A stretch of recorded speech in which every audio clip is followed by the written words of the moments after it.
મોરબીના વાંકાનેરમાં મકર સંક્રાંતિ પૂર્વે પતંગના વેપારીઓએ વેચાણ માટે રંગબેરંગી પતંગો દોરાથી સ્ટોલ સજ્જ કરી દીધા છે। 22 જાન્યુઆરીના રોજ અયોધ્યા મંદિર ખાતે યોજાનાર ઐતિહાસિક રામ મંદિર પ્રાણ પ્રતિષ્ઠા મહોત્સવની લહેર દેશભરમાં જોવા મળી રહી છે। ત્યારે પતંગોમાં પણ અયોધ્યા મંદિર અને ભગવાન શ્રીરામની કૃતિવાળી પતંગો જોવા મળી રહી છે। લોકો પણ યોગી મોદીની પ્રતિકૃતિવાળી પતંગો ખરીદી કરતા જોવા મળી રહ્યા છે।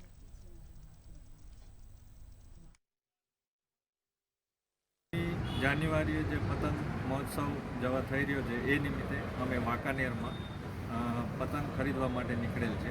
વાંકાનેરમાં ઠેર ઠેર પતંગના નવા સ્ટોલ જોવા મળી રહ્યા છે અને 22મી જાન્યુઆરીએ જે રામ મંદિરનું પ્રાણ પ્રતિષ્ઠા થઈ રહેલ છે એ બી ખુશીની વાત છે અને એની લહેર પણ આ વખતે પતંગ ઉત્સવમાં દેખાઈ રહી છે, જેમાં પતંગોમાં પણ રામ ભગવાનના ચરિત્રો જોવા મળી રહ્યા છે, જે અમને આનંદ થાય છે। જે ખરીદવા માટે અમે આજે પતંગના ઠેર ઠેર સ્ટોલ લાગેલા છે એમાં નીકળેલ છે અને આ સારી બાબત છે।